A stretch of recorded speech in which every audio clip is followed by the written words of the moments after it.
Conselho Consultivo de hoje analisamos as alterações à proposta de orçamento do Estado para o próximo ano, entre as quais a suavização dos limites a partir dos quais os funcionários públicos e pensionistas têm cortes nos subsídios de férias e de Natal e um recuo na taxa de IVA a aplicar à cultura. É este o resultado das negociações com o PS. Ainda poderão existir mais alterações na proposta. Estas são algumas das questões que vamos analisar com os convidados António Gaspar, professor universitário, Pedro Gonçalves, economista, e Joaquim Biancar Cruz, também economista. Aos três, muito bom dia. Obrigada pela vossa presença já habitual. António Gaspar, comece por si.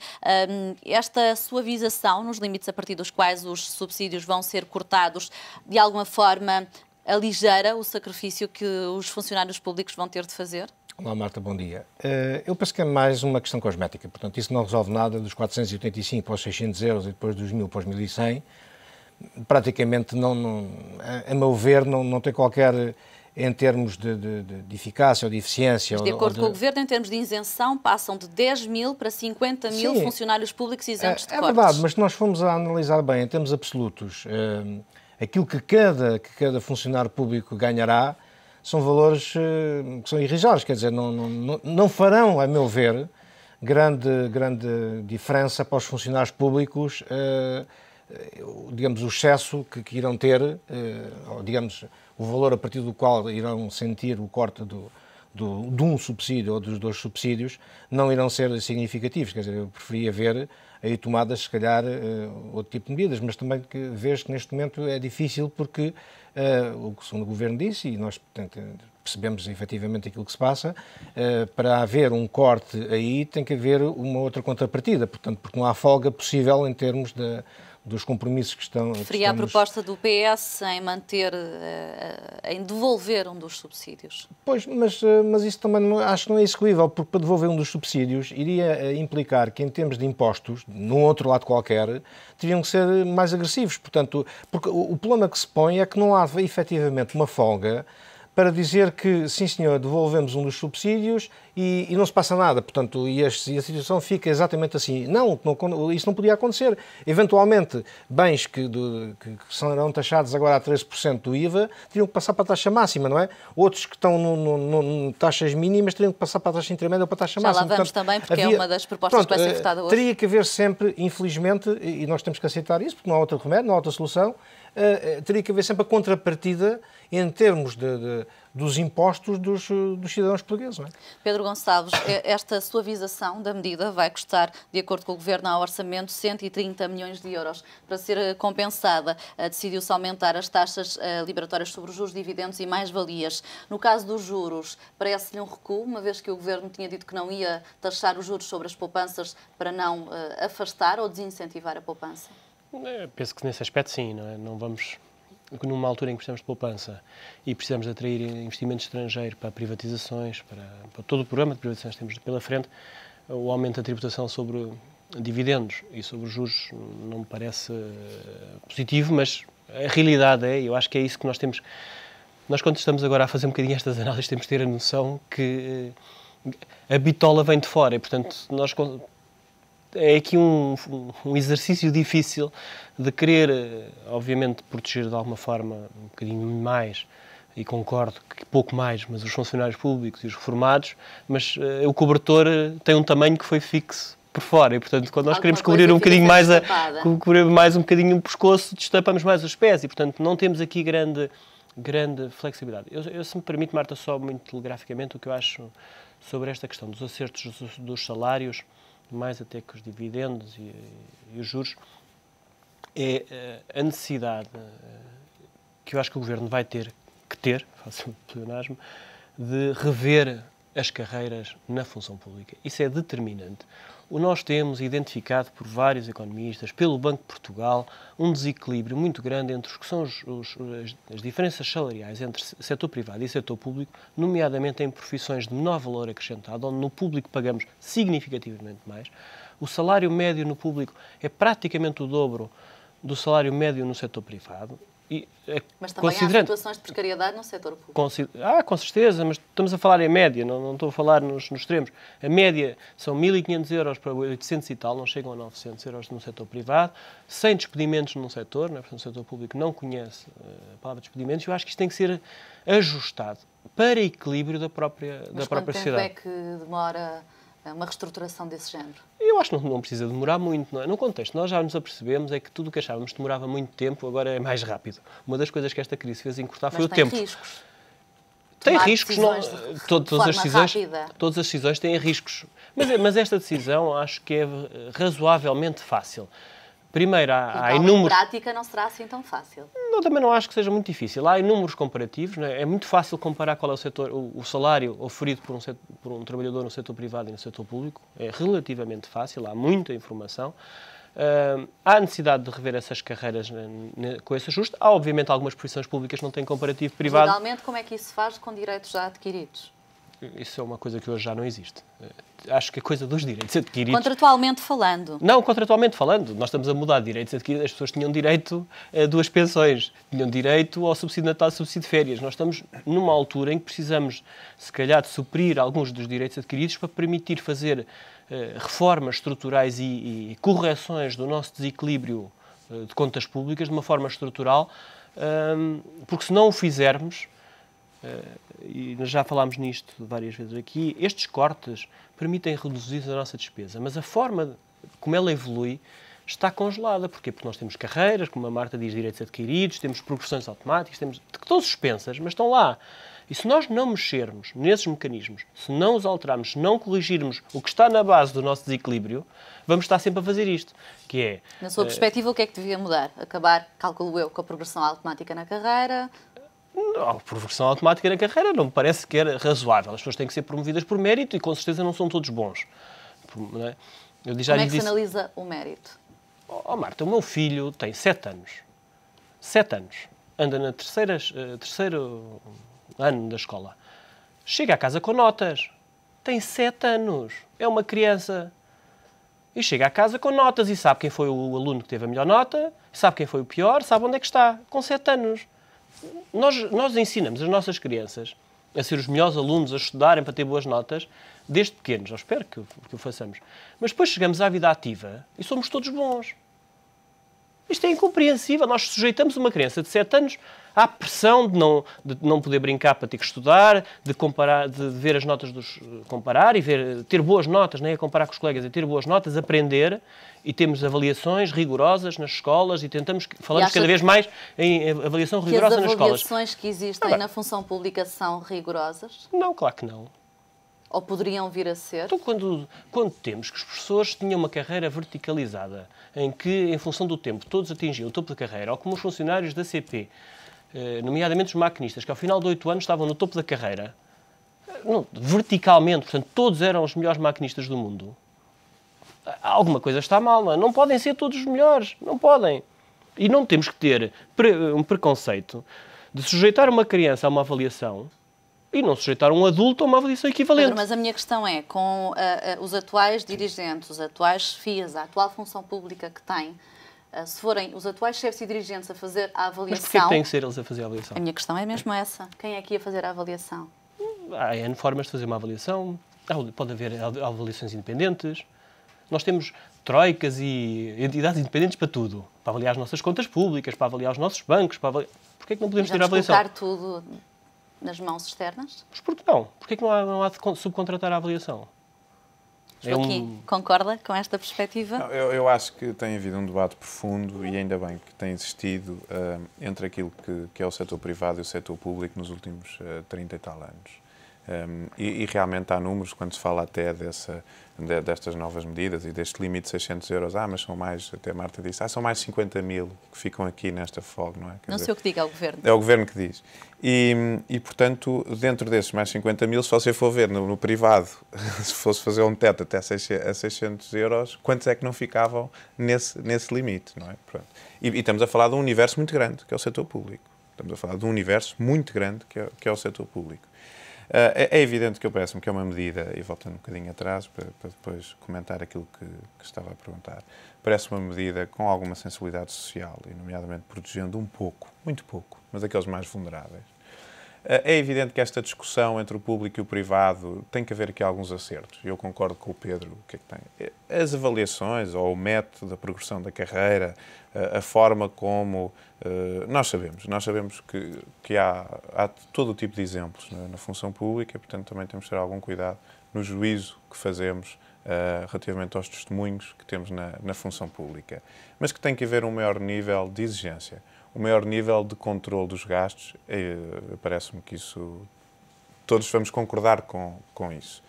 Mas também temos que saber o que é a parcela e a evolução da parcela relativamente a salários na função pública e o que é, volto à mesma discussão ainda da semana passada, a evolução da parcela relativamente às pensões, não é? Pronto, e às prestações sociais.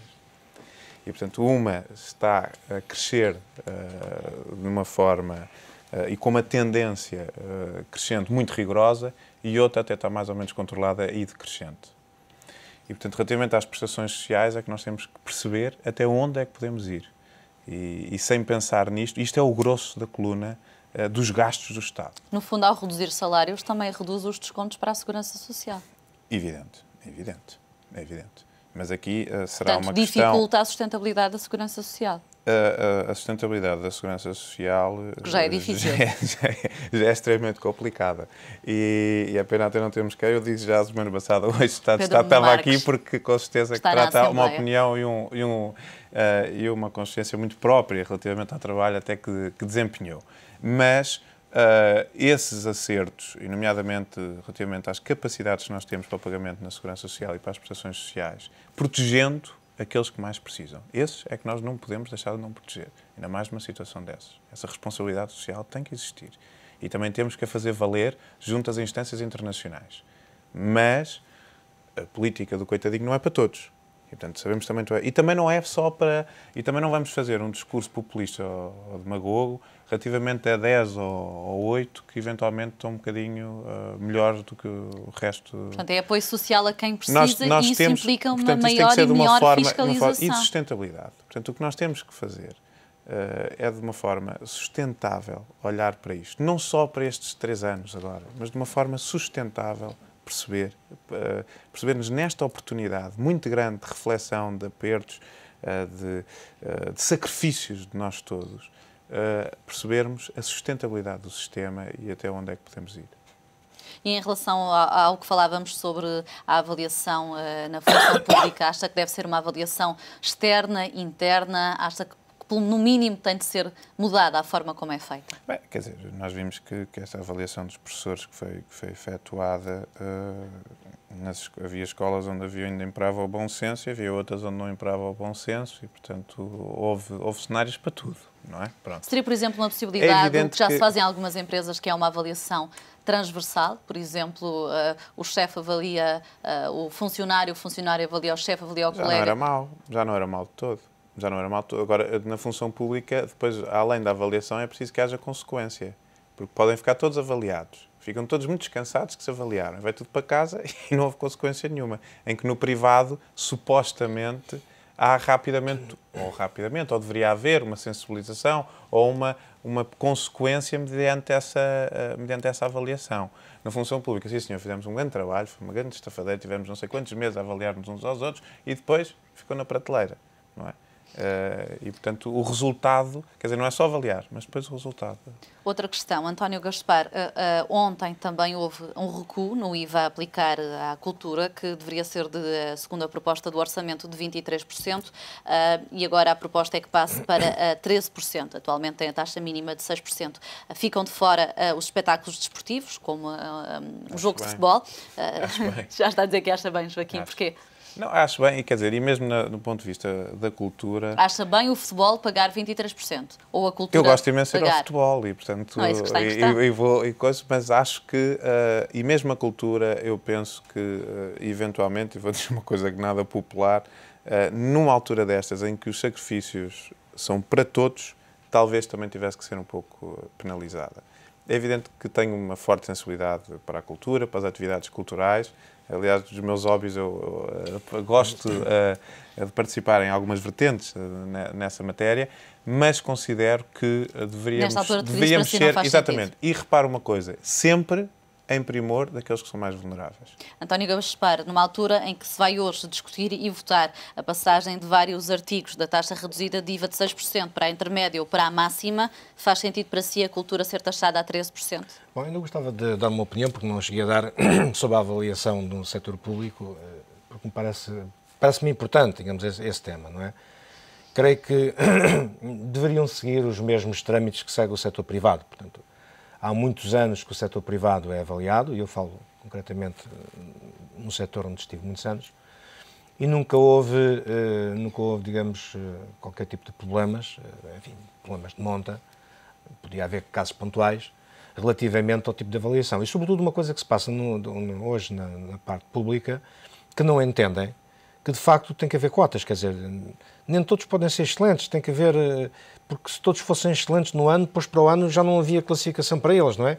Portanto, e acha que as no cotas privado, fazem o sistema ser mais justo? O que é que me garante que num serviço todos são excelentes e noutros todos são maus? Não, repara uma coisa, eu não discuto aqui se é justo, se é mais justo ou se é menos justo ou mais injusto, tendo ou as cotas, não é? Se quiser outra palavra. Agora, repara uma coisa, nós quando temos um universo de 100, 200 pessoas para avaliar, que era o meu caso quando estava, digamos, quando estive na área financeira, até mais, 400 pessoas, tínhamos naturalmente cotas, porque não podíamos avaliar, digamos, haviam vários estratos de população para avaliar dentro da instituição, portanto, consoante as funções que cada um desempenhava, e não podiam ser todos, apesar de se reconhecer mérito, enfim, durante aquele ano, e as pessoas eram avaliadas anualmente, não é? Em função dos objetivos atingidos e em função, digamos, do output gerado para a instituição.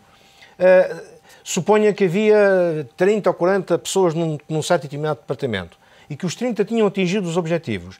Não podiam, de maneira nenhuma, os 30 ser avaliados com a mesma nota de excelente. Quer dizer, portanto, teria que haver ali alguma parcimónia, teria que haver ali alguma gestão digamos, das promoções e das classificações, que é isso que o Estado não entendeu ou não querem entender. Foi feito um grande esforço no Ministério da Educação e noutros ministérios, com certeza. Mas esse esforço foi feito, a meu ver, foi um esforço que foi diminuto, quer dizer, porque as pessoas não entendem, como tiveram toda uma vida sem avaliações, não é? Sem avaliações, não entendem agora que têm que ser avaliados, quer dizer, e fazem todo, digamos, o contravapor para que isso não seja uma realidade. António Gaspar, e sobre o IVA? Pois, só para terminar. O que eu defendo, de facto, é que haja uma avaliação, mas uma avaliação, contrariamente àquilo que dizia o Dr. Pedro, uma avaliação endógena. Portanto, eu acho que é muito mais eficaz, muito mais eficiente interna, e até muito mais consequente. Endógena, exatamente. Que seja interna e que não venham, digamos, atores externos fazer essa classificação. É o meu ponto de vista. Portanto. Bom, relativamente ao IVA na cultura, para sim, 13%... Eu acho bem que haja essa diferenciação do futebol. Aliás, o futebol... Enfim, não quero aqui agora classificar, mas os exemplos que são dados no futebol, muitas vezes, do comportamento de quem assiste ao futebol, daqueles que vão pagar agora os tais 23%, eu acho até que deviam ser mais, para inibir algumas pessoas que não têm comportamentos, ou têm comportamentos antissociais quando se deslocam para ver esse tipo de espetáculo. Mas nem sempre o valor pago está associado ao comportamento. Não, mas reparem uma coisa, se o valor pago para aceder a qualquer tipo de bem ou serviço for elevado, seleciona naturalmente o tipo de pessoas que acedem a esse tipo de bem ou serviço. E não está a associar à capacidade financeira ao comportamento da pessoa? Não sei, quer dizer, eu estou a associar, se calhar, um tipo comportamental de pessoas civilizadas que pessoas que têm mais dinheiro? Não. A pessoas que tiveram a hipótese durante a vida de aceder a um conjunto, sobretudo, de bens culturais que lhe permita fazer, digamos, num momento de dificuldade, ou num momento de dificuldade, quer dizer, num momento de dificuldade perante uma certa e determinada situação, permite fazer um juízo de valor e permite fazer um escrutínio completamente distinto, se calhar, com uma pessoa que não teve acesso a esses bens culturais. Portanto, a mim parece muito bem que sejam preservados aqueles bens culturais, museus, digamos, espetáculos de teatro, espetáculos de ópera, eventualmente. Na taxa intermédia. Na taxa intermédia, sim, e que aqueles onde, pelo menos agora, se tem manifestado digamos, atitudes contrariamente àquilo que deve ser o civismo. O que eu lhe perguntava há instantes era a comparação entre a cultura na taxa intermédia 13% e a alimentação, alguma que passa para 23%. Bom, a cultura, eu diria, as duas são essenciais, não é? Quer a cultura, quer a alimentação é essencial. Agora, não nos podemos, digamos, esquivar que a alimentação, certo tipo de alimentação, é muito mais importante do que a cultura, porque a pessoa sem... A cultura é essencial, mas não para sobreviver. Exatamente, porque a pessoa para sobreviver tem que comer. Quer dizer, agora, os bens que passam para 23%, a meu ver, não são aqueles bens essenciais para se viver, quer dizer, poderão não ser um conjunto de bens essenciais para viver. Não são essenciais, mas posso lhe dar alguns exemplos. Batatas congeladas, batatas fritas, sim, refrigerantes, frutos secos, óleos e margarinas alimentares. Para mim isso não é claramente essencial para as pessoas viverem, quer dizer, o essencial para viver são as batatas que se compram no mercado, não é? Não é fritas, nem é congeladas, e que depois o cidadão em casa terá que as trabalhar, ou cozê-las, ou fritá-las, ou fazer aquilo que entender. Deixe-me ainda ouvir a opinião do Pedro Gonçalves, estamos quase a terminar sobre esta questão da cultura ficar no IVA intermédio a 13%. Há condições para esta exceção, este recuo? Oh, Marta, não me leva a mal, mas eu acho que a questão não é essa. A questão do IVA, os impostos, tem dois, para mim, podemos depois elaborar mais, mas tem dois efeitos. Um efeito redistributivo, que não me parece estar aqui em causa, em nenhuma das questões, e um efeito de incentivo. E o incentivo fiscal, positivo ou negativo, deve ser dado em função de uma estratégia que nós devemos ter para a economia. Taxar a batata frita de pacote a 23, se calhar devia ser a 50. Pelo efeito que tem nocivo para a saúde, pelo excesso de batatas que as nossas crianças estão a comer, pelo impacto que isso tem depois na obesidade, etc. E nós devíamos ter, se calhar, uma linha... Portanto, devíamos ter uma linha que é, na alimentação, distinguir o que é alimentação de primeira necessidade e saudável do que é alimentação não de primeira necessidade e não saudável, com efeitos negativos, com externalidades negativas até sobre o Serviço Nacional de Saúde e sobre a despesa. Isso sobre a primeira coisa. Sobre a cultura, genericamente sobre esse ramo, pois nós caímos um bocadinho na demagogia, comparar a agricultura, a cultura com a alimentação. Não há comparação. Nós temos que ter, em alguns bens da cultura, porque somos um país turístico, com uma enorme receita turística, ter bens e incentivar os turistas que vêm a Portugal a consumir bens, cultura / desporto, que nós temos únicos para oferecer. E, portanto, sobre esse tipo de coisas, não é? Desde os disparates do IVA no Golfe, dizer que o Golfe é para os ricos. Não, o Golfe não é para os ricos. O Golfe é eminentemente para os estrangeiros. Vão ao Algarve.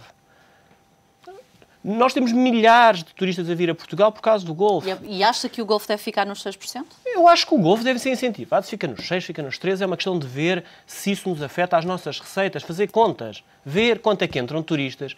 A sensibilidade do turismo ao aumento do IVA.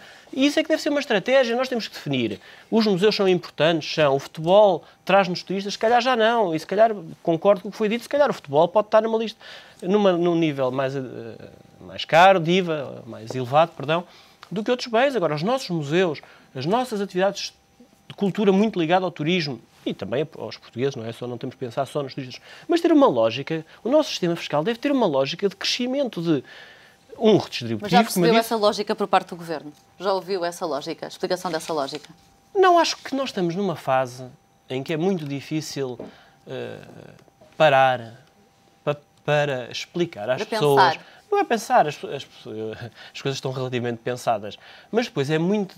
Há uma demagogia. Não é pela Troika, se quer que lhe diga, não me leva a mal, mas é muito pela comunicação social. Que é fazer o comparativo de vamos aumentar os bens de alimentação, mas vamos deixar o Golfe barato para os turistas. Se for ver a Irlanda, quando teve a negociação com a Troika, fez fim-capé numa coisa. No IRC. No IRC. Porquê? Porque precisa daquelas empresas. Vá ver hoje o que é as exportações da Irlanda, o que é o crescimento da economia irlandesa. Nós fizemos fim-capé com a redução da TSU. Nós fazemos fim-capé com... Nós temos muita dificuldade em fazer fim-capé porque nem sequer nos entendemos cá dentro. Nós não sabemos para onde é que queremos... Nós, como país, como população... Estava aí a falar de uma estratégia mas os irlandeses... Certo. Mas os irlandeses entenderam sobre a prioridade, os irlandeses, classe política, dirigentes, entenderam sobre aquela prioridade. E Portugal está sem Portugal tem uma entender. dificuldade enorme em nos entendermos Era essa sobre... a minha questão, daí não, as acho que não, comparações. acho que não. Respondendo à sua pergunta, acho que nós temos como país uma dificuldade, se nós voltássemos 500 anos para trás, nunca tínhamos feito os descobrimentos, porque ninguém se entendia para que lado é que devíamos navegar. Não é? E acho que tem que haver consensos mínimos, mas associados a uma estratégia. Chegamos onde chegamos, numa Sim, perspectiva que foi um para um lado ou positiva. para o outro. Aos três, muito obrigada pela vossa análise neste Conselho Consultivo e é o ponto final neste Conselho Consultivo de terça-feira, como habitualmente regressa amanhã. Até lá.